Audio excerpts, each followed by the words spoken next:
Judges chapter 21. Brides for Benjamin. The men of Israel had sworn an oath at Mizpah. None of us will give his daughter to a Benjaminite in marriage. So the people went to Bethel and sat there before God until evening. They wept loudly and bitterly and cried out, "Why, Lord God of Israel, has it occurred that one tribe is missing in Israel today?" The next day the people got up early, built an altar there, and offered burnt offerings and fellowship offerings. The Israelites asked, "Who of all the tribes of Israel did not come to the Lord with the assembly?" For a great oath had been taken that anyone who had not come to the Lord at Mizpah would certainly be put to death. But the Israelites had compassion on their brothers, the Benjaminites, and said, "Today a tribe has been cut off from Israel. What should we do about wives for the survivors? We've sworn to the Lord that not to give them any of our daughters as wives." They asked, "Which city among the tribes of Israel did not come to the Lord at Mizpah?" It turned out that no one from Jabesh Gilead had come to the camp and the assembly.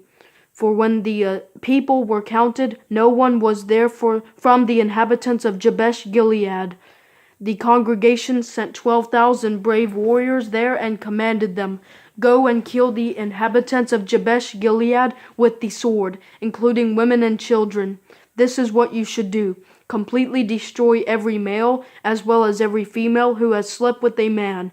They found among the inhabitants of Jabesh Gilead 400 young women who had not had sexual relations with a man, and they brought them to the camp at Shiloh in the land of Canaan.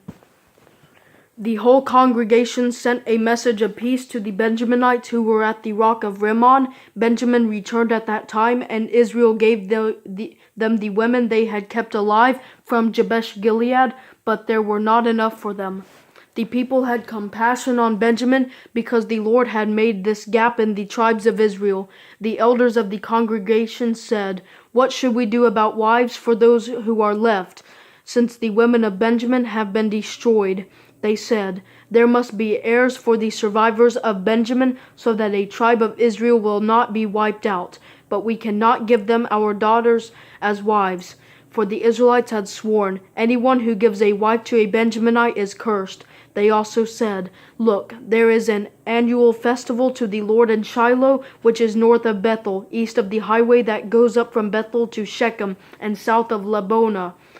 Then they commanded the Benjaminites, "Go and hide in the vineyards. Watch, and when you see the young women of Shiloh come out to perform the dances, each of you leave the vineyards and catch a wife for yourself from the young women of Shiloh, and go to the land of Benjaminite. When their fathers or brothers come to us and protest, we will tell them, 'Show favor to them, since we did not get enough wives for each of them in the battle.' You did not actually give the women to them, so you are not guilty of breaking your oath." The Benjaminites did this and took the number of women they needed from the dances they caught.